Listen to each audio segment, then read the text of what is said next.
नमस्कार, आप देख रहे हैं विशेष। मिथिलांचल के सुप्रसिद्ध गंगा तट हम आपको लिए चलेंगे, जहां पर सिमरिया धाम में राजकीय कल्पवास मेले की दिव्यता अपने चरम पर है।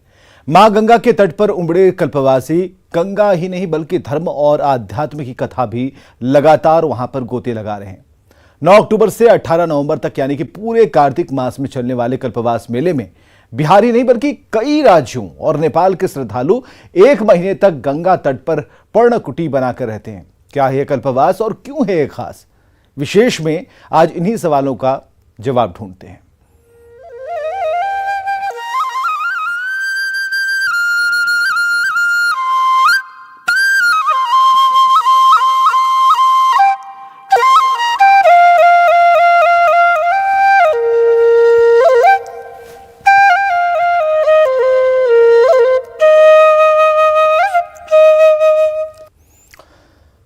तो सिमरिया गंगा घाट पर कल्पवास मेला इन दिनों आस्था का एक अद्भुत केंद्र बना हुआ है और इस मेले को राजकीय मेले का दर्जा हासिल है।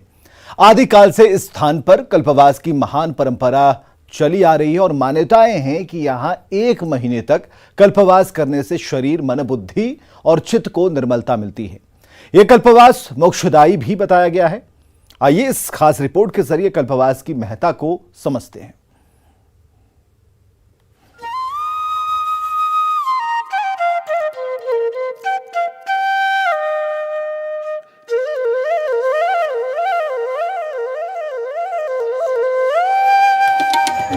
मोक्षदायी मां गंगा के किनारे 1 महीने तक आध्यात्मिक वातावरण में रहकर कायाकल्प का सुख लेने वालों ने गंगा के किनारे बने अस्थायी आवासों में डेरा डाल लिया है।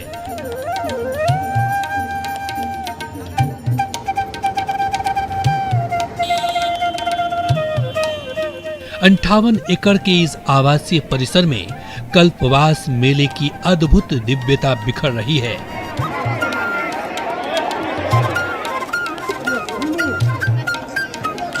शरद पूर्णिमा के दिन से ही सदियों से चलते आ रहे कल्पवास की परंपरा के तहत बड़ी संख्या में बिहार, मध्य प्रदेश, उड़ीसा और बंगाल ही नहीं बल्कि नेपाल के भी श्रद्धालु पवित्र गंगा के किनारे आध्यात्मिक वातावरण में रहकर कायाकल्प का आत्मीय सुख ले रहे हैं। कहीं तुलसी पूजन हो रहा है तो कहीं रामचरितमानस और भागवत की कथा चल रही है, कहीं कथा का वाचन संत कर रहे हैं तो कहीं स्वाध्याय हो रहा है।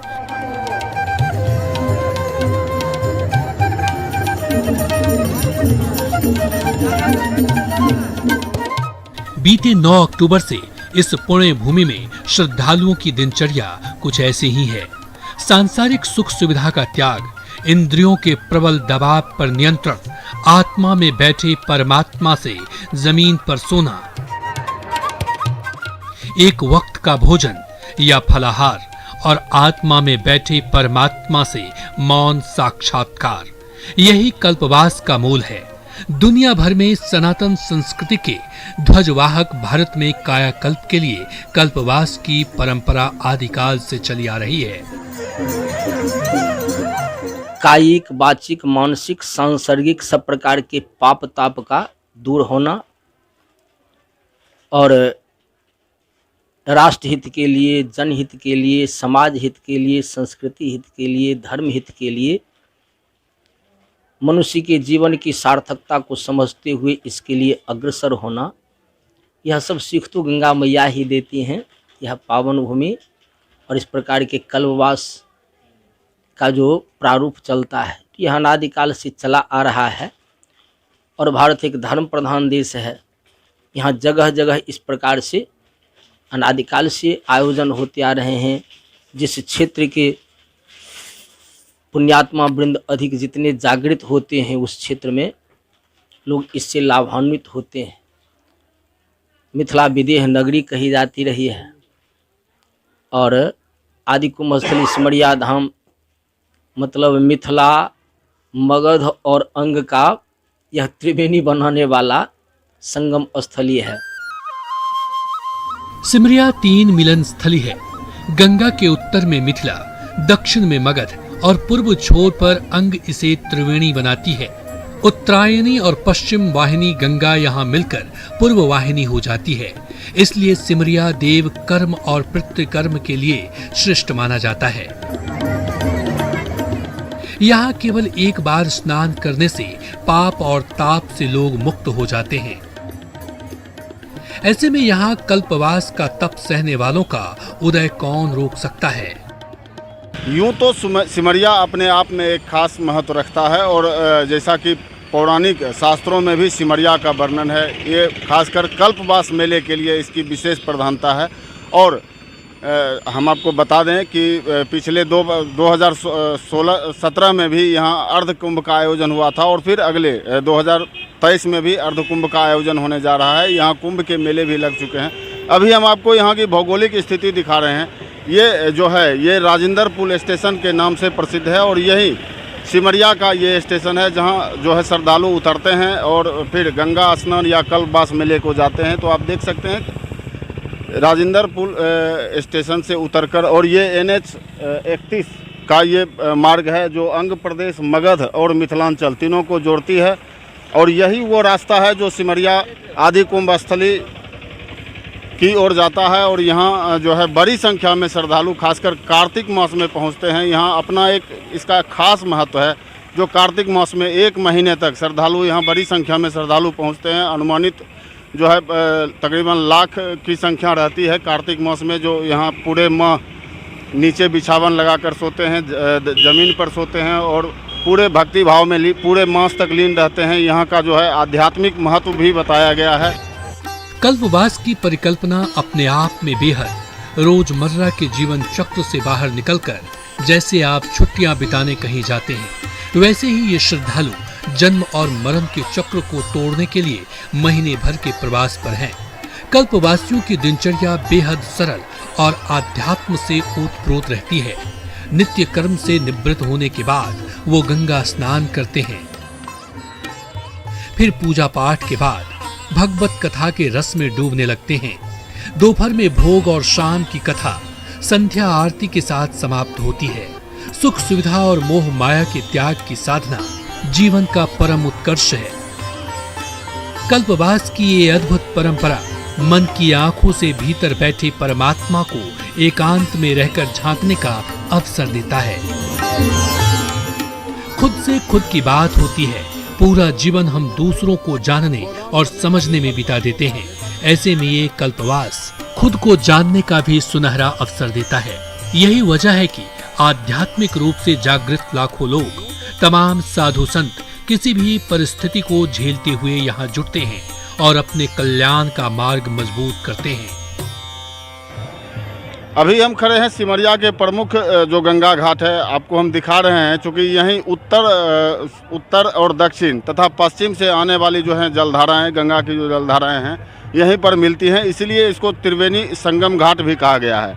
और इसीलिए इसकी खास मान्यता भी है। बड़ी संख्या में लोग आते भी हैं। अभी तो खैर कल्पवास चल रहा है, कार्तिक का महीना है, लेकिन अन्यत्र दिनों की अगर हम बात करें तो अन्य दिनों भी यहाँ बड़ी संख्या में श्रद्धालु जमा होते हैं, स्नान करते हैं, पूजा पाठ करते हैं। तो कहीं न कहीं इसकी एक अपनी खास मान्यता है। यूं तो विभिन्न तीर्थों में कल्पवास की अवधि भी अलग अलग होती है, पर बिहार के सिमरिया में कार्तिक मास में कल्पवास की परंपरा बेहद प्राचीन है।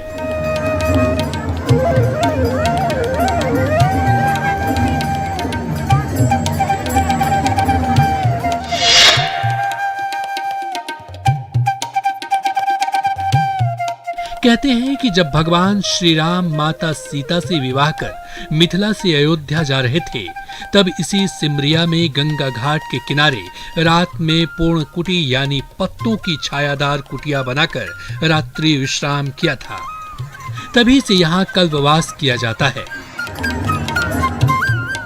देश के कई राज्यों से श्रद्धालु और मठ के महंत यहाँ कुटिया बनाकर रहते हैं। घर परिवार के सुख शांति और समृद्धि की कामना करते हैं। कार्तिक में कल्पवास का खास महत्व। स्कंद पुराण में एक बात का उल्लेख है कि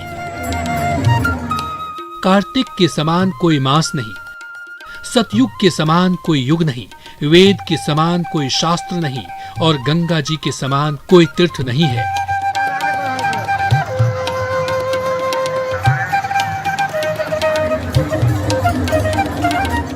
इस दृष्टि से आप देखें तो सिमरिया धाम में ये कल्पवास शुभता का पुंज है। ये कल्पवास सर्वोत्तम नदी और सर्वोत्तम महीने का मिलन है, जिससे दोगुने शुभ फल की प्राप्ति होती है।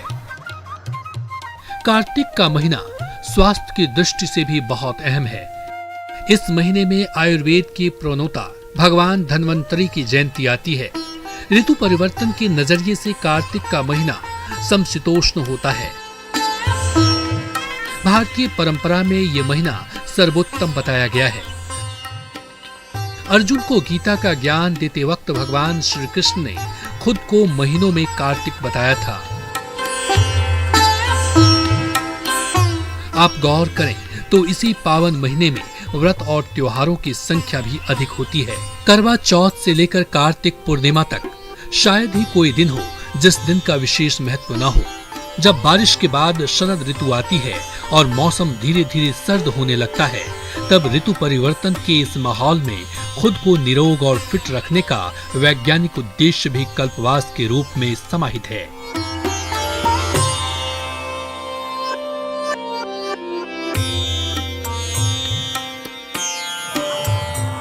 कार्तिक स्नान का वैज्ञानिक महत्व। कार्तिक मास में संगम स्नान का धार्मिक ही नहीं बल्कि वैज्ञानिक महत्व भी है। वर्षा ऋतु के बाद जब आसमान साफ होता है और सूर्य की किरणें सीधे पृथ्वी तक आती है, तो ऐसे में प्रकृति का वातावरण शरीर के अनुकूल होता है। सूर्योदय से पहले उठकर पवित्र नदी में स्नान करने से ताजी हवा शरीर में स्फूर्ति और दिव्य ऊर्जा का संचार करती है। पुनीत कार्तिक के महीना में तुला की संक्रांति में यहाँ का कल्पवास और 12 वर्ष पर सूर्य चंद्रमा बृहस्पति के योग से लगने वाला कुंभ और 6 वर्षों पर अर्ध कुंभ, मतलब प्रत्येक वर्ष कल्पवास, 6 वर्षों पर अर्ध कुंभ और 12 वर्षों पर महाकुंभ की प्रथा शास्त्रानुसार ज्योतिष के मुताबिक यह निर्धारित होता रहा है, जिसका बाह्याभ्यंतर दोनों प्रकार से लाभ होता है। कहा गया है मन ए मनुष्या नाम कारणम बंध मोक्षयो, मन ही मनुष्य के बंधन मोक्ष का कारण है। तो मन में प्रफुल्लता आना, और जब मन में प्रफुल्लता आती है तो निश्चित तौर पर उसका स्वास्थ्य काफ़ी अनुकूल होता है। दूसरी बात, उसके शरीर के अन्य जितने भी बीमारी हैं वे सब के सब दूर होने लगे। भोग और विलास का त्याग कर मोह माया और इंद्रियों पर अंकुश लगाकर मां गंगा की गोद में एकाकार हो जाने की ये अद्भुत सनातन परंपरा मानव जाति को आध्यात्मिक ही नहीं आत्मचिंतन का भी बड़ा अवसर देती है। न्यूज़ 18 के लिए बेगूसराय से संतोष कुमार की।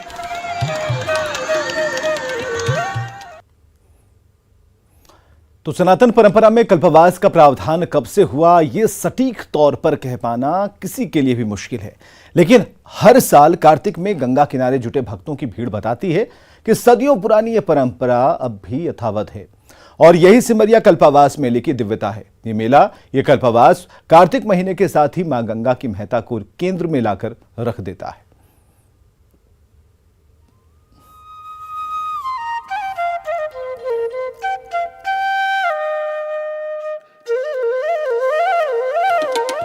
हिंदू धर्म में जीवन के 4 आश्रम या मुख्य भाग हैं: ब्रह्मचर्य, गृहस्थ, वानप्रस्थ और सन्यास। वानप्रस्थ का अर्थ वन प्रस्थान करने वाले से है। मनुष्य की आयु 100 साल मानकर प्रत्येक आश्रम 25 साल का होता है। ब्रह्मचर्य और गृहस्थ जीवन के 50 साल गुजार लेने के बाद, शैक्षणिक और बौद्धिक विकास के बाद, धर्म, अर्थ और काम की प्राप्ति के बाद वानप्रस्थ आश्रम का पड़ाव शुरू होता है। 50 साल से लेकर 75 साल की ये अवधि आध्यात्मिक उत्कर्ष की अवधि होती है। मोटे तौर पर कहें तो वानप्रस्थ का मतलब संसार की ओर पीठ और अध्यात्म की ओर मुख कर लेना है। इस कल्पवास मेले में आपको ज्यादातर उस उम्र के ही लोग दिखाई देंगे जिनका जीवन वानप्रस्थ आश्रम के दौर से गुजर रहा है। मां गंगा के किनारे जुटे ये वही लोग हैं जिन्होंने जीवन को संसार में लगाकर अपने प्रारब्ध और मेहनत से सांसारिक जरूरतों को जुटाया और उसका भोग किया। मोह माया और जिम्मेदारियों के बंधन में रहकर जीवन को जिया। चंद्रग्रहण का भी संयोग, लेकिन कार्तिक महीने का ये कल्पवास उन्हें आध्यात्मिक उत्कर्ष का मौका देता है। ये माजरा चलेगा और उन्हें खुद में झांकने का, परम सत्ता के सुमिरन का अवसर देता है। सिमरिया के जे ई कल्पवास छे, मासिक छे, ई एगो पूरा विश्व में, देश में एहि जगह के बहुत महत्व छन माता जी के, गंगा के। मिथिला में ई गंगा जी, सिमरिया कल्पवास और बाबा बैद्यनाथ, एहि दूगो पर जे मिथिला के लोग के प्रेम छे, स्नेह छे, श्रद्धा छे, वो अपार छे, बहुत बेसी। किछो कहब तो कमे हेतै। कल्पवास मतलब, हम साधारण विषय में कह दै छी, कल्पवास मतलब भेलै कल्प का वास केनाइ। लोग अपन महल छोड़ दैया, घर के एसी छोड़ दैया, पंखा छोड़ दैया। आइ जतेक हमर माँ पिता भाई बंधु एतऽ जे कल्पवास करैया, बहुत बड़ा बड़ा रोजो आबि के तऽ कल्पवास करै छथि। संत महात्मा में हमसब रोजे छी। 600 बीघा हमरा जमीन अंदर भगवान के छनि और नवोदय हम अपना कैंपस में देने छी, मगर एतऽ हम एगो झोपड़ी में छी। ई गंगा माँ के जेना माँ अपना गोद में बच्चा रहे छे, तेनाही मिथिला के लोग एहि गंगा जी के अपना माँ धारण कऽ के अपना गोद में कल्प के जे छै ना से वास करै छथिन, सारा एसी फेसी छोड़ के।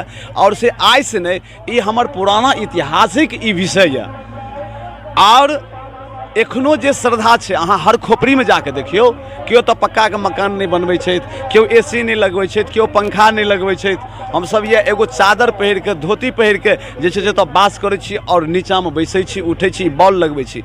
एतुका प्रसिद्धता जे एहि बॉल के छै, वो सोना के नहीं छै, वो हीरा के नहीं छै। कल्पवास की बात हो और मां गंगा के पुण्य और प्रताप की चर्चा ना हो, ये तो संभव ही नहीं। पवित्र गंगा के तट पर आध्यात्मिक उत्कर्ष का ये विशाल जमावड़ा मां गंगा की महिमा का उद्घोष कर रहा है।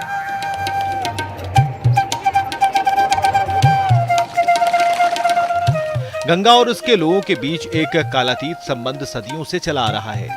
भारत के लिए गंगा सिर्फ एक नदी नहीं, नदी से बढ़कर है। गंगा परम सुख है, गंगा परम धन है, गंगा परम गति है और गंगा परम मुक्ति है। आदि कुंभ स्थली सिमरिया धाम मतलब मिथिला, मगध और अंग का यह त्रिवेणी बनाने वाला संगम स्थली है। उत्तर से आने वाली, पश्चिम से आने वाली दोनों का माँ गंगा का संगम स्थली है। इस प्रकार से यह अपने आप में एक विशिष्टता लिए हुए है। यह भाव हुआ कि हम गंगा स्नान के लिए चलें, तो उसी समय हमारे शरीर के सारे पाप और ताप दूर होने लग जाते हैं। पग पग पर अश्वमेघ यज्ञ का फल प्राप्त होता है। और जो पुण्यात्मा यहाँ पधार जाते हैं, गंगा मैया का दर्शन करते हैं, वहाँ की मृतिका लगाते हैं, उस मृतिका का यह गुण है जो हानिप्रद सारे बैक्टीरिया को समाप्त करता है। और गंगा मैया का तो कहना ही नहीं। विश्व के जितने भी जल हैं, इनमें सबसे अधिक लाभप्रद बैक्टीरिया इन्हीं में पाया जाता है। माने हानिप्रद बैक्टीरिया को समाप्त करने के, अर्थात ऑक्सीजन की मात्रा सबसे अधिक इनमें है। हानिप्रद बैक्टीरिया को समाप्त करने की ऑक्सीजन की मात्रा सबसे अधिक इनमें है। हानिप्रद बैक्टीरिया को समाप्त करने की सबसे अधिक क्षमता इनमें पाई गई। विदेशी आए, इनके महत्ता को समझते हुए यहाँ से गंगाजल अपने देश ले गए। अंग्रेजों के शासनकाल में वे सब भी यहाँ से गंगाजल भर भर करके ले जाते थे। देश का जनमानस गंगा को नदी नहीं, धर्म का ही द्रवीभूत स्वरूप मानता है। गंगा नदी का अमृत तुल्य जल प्रकृति से परे निर्गुण ब्रह्म ही है। गंगा भगवान विष्णु के चरण कमल का कमल नाल है। भगवान शिव के ललाट की मालती माला है। मोक्ष लक्ष्मी की विलक्षण विजय पताका है। पाप और ताप को नष्ट करने वाली जानवी है। भारत के लिए गंगा भगवती है। विखंडित आराध्य की निरंतर और निर्बाध बहने वाली धारा, हिम, चंद्रमा और मोती की तरह सफेद गंगा की लहरें समुद्र के साथ विहार करती हैं। तो विशेष में आज के लिए बस इतना ही। छोटे से अंतराल के बाद देखिए अपना बिहार।